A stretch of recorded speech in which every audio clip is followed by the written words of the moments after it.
ಇವಾಗ ನಮ್ಮದು personal data ಆಗಿರ್ಬೋದು ಅಥವಾ ಎನಿ ಡೇಟಾವನ್ನು ನಾವು ಹೆಂಗೆ ಸೇಫ್ ಮಾಡ್ಕೊಳ್ಳೋದು ಸರ್? ಎನಿ ಡೇಟಾ ಆಗಿರ್ಬೋದು ಅಥವಾ ಯಾವುದೇ ಒಂದು ನಮ್ಮ ಫೋನ್ ಡೇಟಾ ಆಗಿರ್ಬೋದು, ಸೇಫ್ ಮಾಡೋದಕ್ಕೆ ಬೇಸಿಕ್ಕು ನಾವು ನಮ್ಮ ಪ್ರೊಟೆಕ್ಷನ್ ಇಟ್ಕೋಬೇಕು, ಪಾಸ್ವರ್ಡ್ ಪ್ರೊಟೆಕ್ಷನ್ಸ್ ಇಟ್ಕೋಬೇಕು ಅಕ್ರಾಸ್ ದ ಪ್ಲ್ಯಾಟ್ಫಾರ್ಮ್ಸ್. ಯಾವುದೇ ಸೋಷಿಯಲ್ ಮೀಡಿಯಾ ಆಗಲಿ ಅಥವಾ ಯಾವುದೇ ಒಂದು ಆ್ಯಪ್ಸ್ಗಳಾಗಲಿ ಎಲ್ಲ ಕಡೆನೂ ಇಂಡಿವಿಜುವಲ್ ಪಾಸ್ವರ್ಡ್ಸ್ಗಳಿದೆ. ಇದ್ರ ಮುಖಾಂತರ ನಾವು ಸೆಕ್ಯೂರಿಟಿ ತಗೋಬೋದು. ಇನ್ನೊಂದು ಅಡಿಷ್ನಲ್ ಲೇಯರ್ ಆಫ್ ಸೆಕ್ಯೂರಿಟಿ ಅಂದರೆ VPN ಅಂತ, ವರ್ಚುವಲ್ ಪ್ರೈವೇಟ್ ನೆಟ್ವರ್ಕ್ ಅಂತ.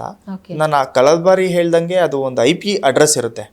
ಪ್ರತಿ ಒಂದು ಫೋನ್ಗೂ IP ಅಡ್ರೆಸ್ ಇರುತ್ತೆ. ಆ IP ಅಡ್ರೆಸ್ಸು ಕನೆಕ್ಟ್ ಮಾಡುತ್ತೆ ಸರ್ವರ್ಗೆ.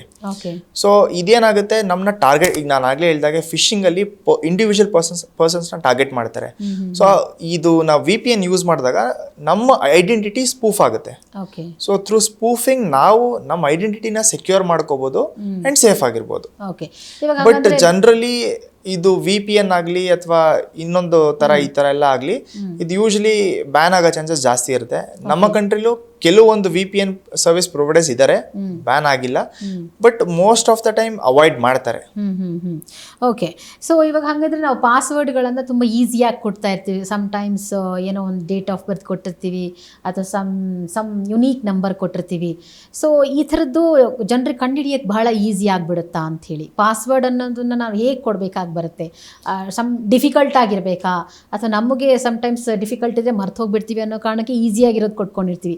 ಸೊ ಇದು ಸೇಫ್ ಅನ್ಸುತ್ತಾ, ಏನು ಅನ್ಸುತ್ತೆ ಸರ್? ಸೊ ಪಾಸ್ವರ್ಡ್ಸ್ ಯಾವಾಗಲೂ there's a rule 8 characters plus 4 special characters ಅಂತ. 8 ಕ್ಯಾರೆಕ್ಟರ್ಸ್ ಅಂದರೆ 8 ನಂಬರ್ಸ್ ಇರಬೇಕು ಪಾಸ್ವರ್ಡಲ್ಲಿ. ಅದರಲ್ಲಿ 4 ಒಂದು ಕ್ಯಾಪಿಟಲ್ ಲೆಟರ್ ಇರಬೇಕು, ಒಂದು ಸ್ಮಾಲ್ ಲೆಟರ್ ಇರಬೇಕು, ಒಂದು ಸ್ಪೆಷಲ್ ಕ್ಯಾರೆಕ್ಟರ್ ಇರಬೇಕು, ಒಂದು ನಂಬರ್ ಇರಬೇಕು. ಇದ್ರ ಜೊತೆಗೆ ಯಾವಾಗಲೂ ಪಾಸ್ವರ್ಡ್ಸು ನಮ್ಮ ಡೇಟ್ ಆಫ್ ಬರ್ತ್ ಇರಬಾರ್ದು, ನಮ್ಮ ಫೋನ್ ನಂಬರ್ ಇರಬಾರ್ದು, ನಮ್ಮ ಹೆಸರು ಇರಬಾರ್ದು. Because date of birth, phone number ಮತ್ತು ನಮ್ಮ ಹೆಸರು ಎಲ್ಲ ಕಡೆ ನಾವು ಕೊಟ್ಟಿರ್ತೀವಿ. ನಾವು ಒಂದು ಆಧಾರ್ ಆಗಿರ್ಬೋದು ಅಥವಾ ಯಾವುದೋ ಒಂದು ಡಾಮಿನೋಸೋ ಅಥವಾ ಮತ್ತೊಂದು ಯಾವುದೋ ಒಂದು ಆ್ಯಪಲ್ಲಿ ನಮ್ಮ ಈ ಇನ್ಫಾರ್ಮೇಷನ್ನ ಲೀಕ್ ಮಾಡಿಬಿಟ್ಟಿರ್ತೀವಿ. ಸೊ ಆದಷ್ಟು ಅವಾಯ್ಡ್ ಮಾಡಬೇಕು. ಮೊದಲನೇದಾಗಿ 8 ಕ್ಯಾರೆಕ್ಟರ್ಸ್ ಇರಬೇಕು ಯಾವುದೇ ಪಾಸ್ವರ್ಡು. ಅದಾದಮೇಲೆ ಡೇಟ್ ಆಫ್ ಬರ್ತು ಮತ್ತು ನಂಬರು ಮತ್ತು ಈ ಡೀಟೇಲ್ಸ್ ಎಲ್ಲನೂ ಅವಾಯ್ಡ್ ಮಾಡಬೇಕು ಹಾಕೋಕ್ಕೆ. ಸೊ ದಟ್ ಇನ್ನೂ ಸ್ಟ್ರಾಂಗ್ ಆಗುತ್ತೆ, ಹ್ಯಾಕ್ ಮಾಡೋದು ತುಂಬ ಕಷ್ಟ ಆಗುತ್ತೆ. ಸೊ ಈ ಥರ ಒಂದು ಬೇಸಿಕ್ ಪ್ರೊಟೆಕ್ಷನ್ನ 8 ಕ್ಯಾರೆಕ್ಟರ್ಸ್ ಇಟ್ಕೊಂಡು ನಾವು ತಗೋಬೋದು. ಓಕೆ. ಸೊ ಇವಾಗ ನಿಮ್ಮ ಹತ್ರ ಸೈಬರ್ ಕ್ರೈಮ್ ಕೇಸಸ್ಗಳು ಬರುತ್ತಾ? ಹೆಂಗೆ ಬಂದಿದ್ರೆ ಯಾವ ಥರ ಕೇಸಸ್ಗಳನ್ನ ನೀವು ಅಟೆಂಡ್ ಮಾಡಿದ್ದೀರಾ ಸರ್? ಸೊ ನಮ್ಮ ಹತ್ರ ಪ್ರಿಡಾಮಿನೆಂಟ್ಲಿ ಸೈಬರ್ ಕ್ರೈಮ್ ಕೇಸಸ್ಗಳು ಬರೋದು ದುಡ್ಡು ಕಳ್ತನ ಆಗಿದೆ ಅನ್ನೋದು, ಈ ಥರ. ಯಾವ ಥರ ಕಳ್ಳತನ? ಸೊ ಈಗ ನೀವು ನೋಡಿರ್ಬೋದು, ಅದು ಈಗ ಒಂದು CBI ಆಫೀಸರ್ಸ್ ಅಂತ ಬರ್ತಾರೆ ಅಥವಾ ಇನ್ನೊಂದು ಬರ್ತಾರೆ, ಈ ಥರ ಅಥಾರಿಟೀಸ್ ಅಂತ ಹೇಳಿ ಅವ್ರನ್ನವ್ರು ರೆಪ್ರೆಸೆಂಟ್ ಮಾಡಿಕೊಂಡು ನಿಮ್ಮನ್ನ ಜೈಲ್ಗೆ ಹಾಕ್ತೀವಿ, ಡಿಜಿಟಲ್ ಅರೆಸ್ಟ್ ಮಾಡಕ್ಕೆ ಟ್ರೈ ಮಾಡ್ತಾರೆ. ಸೊ ಇದು ಒಂದು ಕೇಸು ನಾನು ನೋಡಿದ್ದೀನಿ, ನಮ್ಮ ಆಫೀಸರು ನಾವು ಮಾಡಿದ್ದೀವಿ. ಸೊ ನಾವು ಕಂಪ್ಲೇಂಟ್ ಕೊಟ್ಟು ಅದಕ್ಕೆ ಅದ್ರದ್ದಾದ ಒಂದು ಕಾನೂನು ವಿಧಾನಗಳಿರುತ್ತೆ. ಇದ್ರ ಮುಖಾಂತರ ಇನ್ ಕೇಸ್ ಡೇಟಾ ಏನು ದುಡ್ಡು ಹೋಗಿರುತ್ತೆ, ಆ ದುಡ್ಡು ಒಂದು ಗೋಲ್ಡನ್ ಆರ್ ಅಂತ ಇರುತ್ತೆ. ಸೊ 1 ಗಂಟೆ ಒಳಗೆ ದುಡ್ಡು ಕಳ್ದೋಗಿದೆ ಅಂತ ಇನ್ಫಾರ್ಮೇಶನ್ ಕೊಟ್ರೆ 90% ಅದನ್ನ ರಿಟ್ರೀವ್ ಮಾಡೋದು ಚಾನ್ಸಸ್ ಜಾಸ್ತಿ ಇರುತ್ತೆ.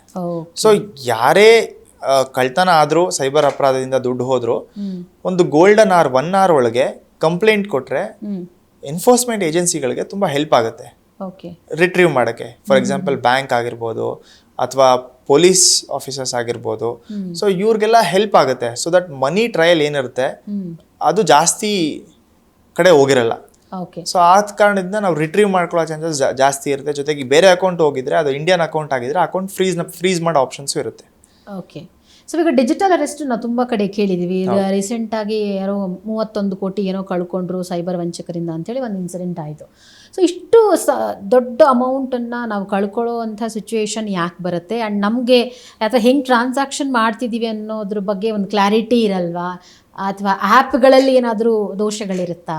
ಏನು ಅನಿಸುತ್ತೆ ಸರ್? ಸೊ ಡಿಜಿಟಲ್ ಅರೆಸ್ಟ್ ಬಂದು ಇಂಡಿವಿಜುವಲ್ ಆಗಿ ಟಾರ್ಗೆಟ್ ಮಾಡ್ತಾರೆ. ಸೊ ಯಾರೇ ಒಂದು ವ್ಯಕ್ತಿನ ಟಾರ್ಗೆಟ್ ಮಾಡೋಕ್ಕಿಂತ ಮುಂಚೆ ಅವ್ರ ಬ್ಯಾಕ್ಗ್ರೌಂಡ್ ಅಟ್ಲೀಸ್ಟ್ ಬೇಸಿಕ್ ವೆರಿಫಿಕೇಶನ್ಸ್ ಆರು ಆಗಿರುತ್ತೆ. ಸೊ ಆ ಬೇಸಿಕ್ ವೆರಿಫಿಕೇಶನ್ ಆಗದೆ ಯಾರು ಡಿಜಿಟಲ್ ಅರೆಸ್ಟ್ ಹ್ಯಾಕರ್ಸ್ಗಳು ಟ್ರೈ ಮಾಡಕ್ ಹೋಗಲ್ಲ. ಸೊ ಇದು ಒಂದು ಫಸ್ಟ್ ನಾವು ತಲೆಯಲ್ಲಿ ಇಟ್ಕೋಬೇಕು. ಮತ್ತೊಂದು ಏನಂದ್ರೆ ಇವರು ಯಾವ ಥರ ಆಪರೇಟ್ ಮಾಡ್ತಾರೆ ಅಂದರೆ ಒಂದು ನಾವು ಪೊಲೀಸ್ ಆಫೀಸರ್ಸ್ ಅಂತ ಹೇಳ್ತಾರೆ, CBI ಅಂತ ಹೇಳ್ತಾರೆ, ಇಲ್ಲ ಕಸ್ಟಮ್ ಆಫೀಸರ್ಸ್ ಅಂತ ಹೇಳ್ತಾರೆ. ಸೊ ಈ ಥರ ಎಲ್ಲ ಒಂದು ಹೇಳಿ ಒಂದು ವ್ಯಕ್ತಿನ ನಂಬಿಸಿ ಇನ್ ಕೇಸ್ ಏನಾದರೂ ನೀವು ನಮ್ಗೆ ಇಷ್ಟು ಕೊಡಲಿಲ್ಲ ಅಂದರೆ ಬ್ರೈಬು, ನಾವು ಫರ್ದರ್ ಆ್ಯಕ್ಷನ್ಸ್ ಮಾಡ್ತೀವಿ. ಫಾರ್ ಎಕ್ಸಾಂಪಲ್ ಏರ್ಪೋರ್ಟಲ್ಲಿ ಇರ್ತಾರೆ, ಏರ್ಪೋರ್ಟಲ್ಲಿ ಇದ್ದಂಗೆ ಕಾಲ್ ಬರುತ್ತೆ, ಸೊ ನಿಮ್ಮ ಪಾಸ್ಪೋರ್ಟ್ ಸೀಸ್ ಮಾಡ್ಬಿಡ್ತೀವಿ ಅಂತ ಹೇಳ್ತಾರೆ. ಸೊ ಅವಾಗ ವಿಧಿ ಇಲ್ಲದೆ ಎಷ್ಟೊಂದು ಜನ ಕೊಟ್ಬಿಡ್ತಾರೆ ದುಡ್ಡನ್ನ. ಸೊ ಇನ್ನೊಂದು ಪೊಲೀಸ್ ಆಫೀಸರ್ಸ್ ವೇಷದಲ್ಲಿ ಬರ್ತಾರೆ, ನಾವು TV ಕೂಡ ನೋಡಿರ್ಬೋದು. ಸೊ ಪೊಲೀಸ್ ಆಫೀಸರ್ಸ್ ವೇಷದಲ್ಲಿ ಬರ್ತಾರೆ, ನಾವು ನಿಮ್ಮನ್ನ ಅರೆಸ್ಟ್ ಮಾಡ್ತಾ ಇದ್ದೀವಿ, ನೀವು ಈ ಥರ ಅಪರಾಧ ಮಾಡಿದ್ದೀರಾ ಅಂತ ಹೇಳ್ತಾರೆ. ಆ್ಯಂಡ್ ತುಂಬ ಚೆನ್ನಾಗಿ ಒಂದು ಫೋರ್ಸ್ಡ್ ಡಾಕ್ಯುಮೆಂಟ್ಸ್ನ ಕ್ರಿಯೇಟ್ ಮಾಡಿ, ಇದು ನಿಮ್ದು ಆಧಾರ್ ಕಾರ್ಡ್ ಡೀಟೇಲ್ಸ್ ಎಲ್ಲ ಸಿಕ್ಕಿರುತ್ತೆ ಅವ್ರಿಗೆ. ಸೊ ಇದು ನಿಮ್ಮ ಆಧಾರ್ ಕಾರ್ಡು, ಈ ಥರ ನಿಮ್ಮ ಒಫೆನ್ಸ್ ಆಗಿದೆ ಅಂತ ಒಂದು FIR, ಒಂದು ಫೇಕ್ FIRನ ಕ್ರಿಯೇಟ್ ಮಾಡಿ ದುಡ್ಡನ್ನ ವಂಚನೆ ಮಾಡೋ ಸಂದರ್ಭಗಳು ಜಾಸ್ತಿ. ಓಕೆ, ಇವಾಗ ಹಗಲು ದರೋಡೆನೇ ಆಯಿತು ನಮ್ಮ ಬೆಂಗಳೂರಲ್ಲಿ. ಆಲ್ಮೋಸ್ಟ್ 7 crores ದರೋಡೆ ಆಯಿತು. ಈಗ CBI ಆಫೀಸರ್ಗಳು ಅಂಥೇಳಿ ಸಡನ್ನಾಗಿ ಬಂದುಬಿಟ್ಟು ಒಂದು ವೆಹಿಕಲಿಂದ ATMಗೆ ಹಣ ಹಾಕೋ ವೆಹಿಕಲಿಂದ ಹಣ ಟ್ರಾನ್ಸ್ಫರ್ ಮಾಡ್ಕೊಂಡು ಎತ್ಕೊಂಡು ಹೋಗ್ಬಿಟ್ರು. ಈಗ ಆ ಥರದ್ದು ಏನಾದರೂ ಸಡನ್ನಾಗಿ ನಮ್ಗೆ ಯಾರಾದರೂ ಬಂದು ಆ ಥರ ಅಟ್ಯಾಕ್ ಮಾಡಿದಾಗ ಇಮಿಡಿಯೇಟಾಗಿ ನಮ್ಗೆ ಏನು ಮಾಡ್ಬೇಕಂತ ಹೇಳಿ ಗೊತ್ತಾಗಲ್ಲ. ಸೊ ಯಾರಾದರೂ ಈ ಥರದ ಹೆಸರುಗಳು, ನಾವು CBI ಆಫೀಸರ್ಗಳು ಅಥವಾ ಬೇರೆ ಏನೋ ಹೆಸರು ಹೇಳ್ಕೊಂಡು ಬಂದಾಗ ನಾವು ಅವ್ರನ್ನ ನಕಲಿ ಅಂತ ಫೈಂಡ್ ಔಟ್ ಮಾಡೋದು ಹೆಂಗೆ sir? Madam, first of all ನಮ್ಮ ಕಾನೂನಲ್ಲಿ ಡಿಜಿಟಲ್ ಅರೆಸ್ಟ್ಗೆ ಯಾವುದೇ ಒಂದು ಕಾನೂನಿಲ್ಲ, ಇನ್ನೂ ಬಂದಿಲ್ಲ, ಪ್ರಾವಿಷನ್ನೇ ಇಲ್ಲ. ಡಿಜಿಟಲ್ ಅರೆಸ್ಟ್ ಯಾವುದೇ ಕಾರಣಕ್ಕೂ ಯಾವುದೇ ಅಫಿಷಿಯಲ್ಸ್ ಮಾಡಂಗಿಲ್ಲ. ಓಕೆ. ಸೊ ಇದು ಒಂದು ಬೇಸಿಕ್ ಥಾಟ್ ನಮ್ಮ ತಲೆಯಲ್ಲಿ ಇರಬೇಕು. ಯಾರೇ ಕಾಲ್ ಮಾಡ್ಬಿಟ್ಟು ನಮಗೆ ನಾವು ನಿಮ್ಮನ್ನ ಡಿಜಿಟಲ್ ಅರೆಸ್ಟ್ ಮಾಡ್ತಿದೀವಿ ಅಂದಾಗ ನಮ್ಮ ತಲೆಯಲ್ಲಿ ಏನಿರಬೇಕು ಅಂದ್ರೆ ಆ ಥರ ಪ್ರಾವಿಷನ್ ಇಲ್ಲ, ಮಾಡೋ ಹಾಗಿಲ್ಲ ಡಿಜಿಟಲ್ ಅರೆಸ್ಟ್ನ. ಏನಿದ್ರು ಯುಲ್ ಗೆಟ್ ಅ ಬೇಸಿಕ್ ಕಾಲ್, ಈ ಥರ ಇದೆ, ನಿಮ್ಮ ಮೇಲೆ ಒಫೆನ್ಸು, ಸ್ಟೇಷನ್ಗೆ ಬನ್ನಿ ಅಂತ ಹೇಳ್ತಾರೆ. ಸೊ ನೀವಾರು ಅಪಿಯರ್ ಆಗ್ಬೋದು, ಇಲ್ಲ ನಿಮ್ಮ ವಕೀಲರ ಮುಖಾಂತರ ಅಪಿಯರ್ ಆಗ್ಬೋದು. ಅಪಿಯರ್ ಆಗಿ ಅದು ಏನಿದೆ ಅದನ್ನು ವೆರಿಫೈ ಮಾಡ್ಬೋದು. ಆ ಥರ ಸಿಚುವೇಶನಲ್ಲಿ ನಾವು ತುಂಬ ಹುಷಾರಾಗಿ ಏನಂತ ಹೇಳಬೇಕು ಅಂದರೆ, ಈ ಥರ ಯಾರು ಒಂದು ನಕಲಿಯಾಗಿ ವಿಡಿಯೋ ಕಾಲ್ ಮಾಡಿ ಡಿಜಿಟಲ್ ಅರೆಸ್ಟ್ ಆಗಿದ್ದೀರಾ ಅಂತ ಅಂದರೆ, ಹೌದಾ ಸರಿ, ನಾನು 1 ನಿಮಿಷ ಕಾಲ್ ಮಾಡ್ತೀನಿ ಅಂತ ಕಾಲ್ ಕಟ್ ಮಾಡಿ ಪೊಲೀಸ್ ಸ್ಟೇಷನ್ಗೆ ಫೋನ್ ಮಾಡಿ ಈ ಥರ ನನ್ನ ಮೇಲೆ ಒಂದು ಅಫೆನ್ಸ್ ಏನಾದರೂ ಕ್ರಿಯೇಟ್ ಆಗಿದೆಯಾ ಅಂತ ಕನ್ಫರ್ಮ್ ಮಾಡಿಕೊಂಡು ನಾವು ಮುಂದುವರಿಬೇಕು.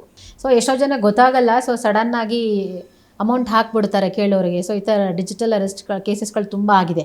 ಬಟ್ ನಾವು ಇಮಿಡಿಯೇಟ್ ಆಗಿ ಸ್ವಲ್ಪ ತಲೆ ಓಡಿಸಿ ಪೊಲೀಸ್ ಸ್ಟೇಷನಿಗೆ ಕಾಲ್ ಮಾಡಿ ತಿಳ್ಕೊಳ್ಳೋದು ಬೆಟರ್. ಹೌದು. ಓಕೆ.